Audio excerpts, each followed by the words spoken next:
The Taliban have chosen who will form their new government in Afghanistan, according to Reuters sources inside the group.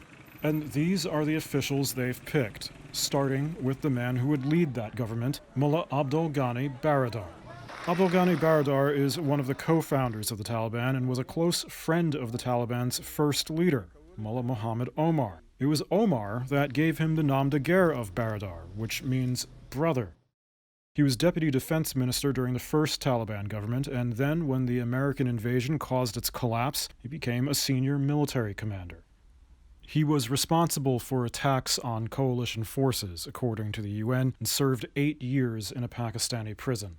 Baradar will be joined by Sher Mohammad Abbas Stanekzai, who was his deputy. Stanekzai has been one of the group's most public faces. He was once a deputy foreign minister for the group. He's a fluent English speaker, graduated as a military cadet in India in the 1980s, and fought in the Afghan-Soviet War.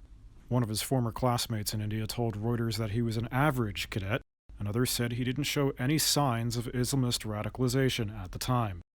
The Taliban's supreme religious leader, Hibatullah Akhundzada, will continue to focus on religious matters and governance within the Taliban's interpretation of Islam.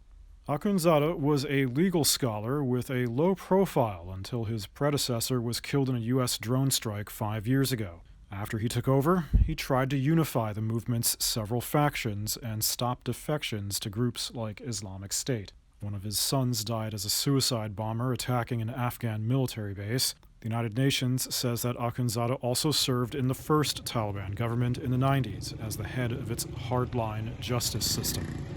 The Taliban have previously said that they want to form a consensus government, but a Reuters source close to the militants says that, for now, the interim government will consist solely of Taliban members. Within 6 to 8 months, they plan to form a representative assembly and also discuss a constitution.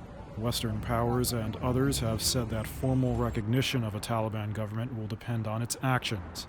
Russia considers the Taliban to be a terrorist group.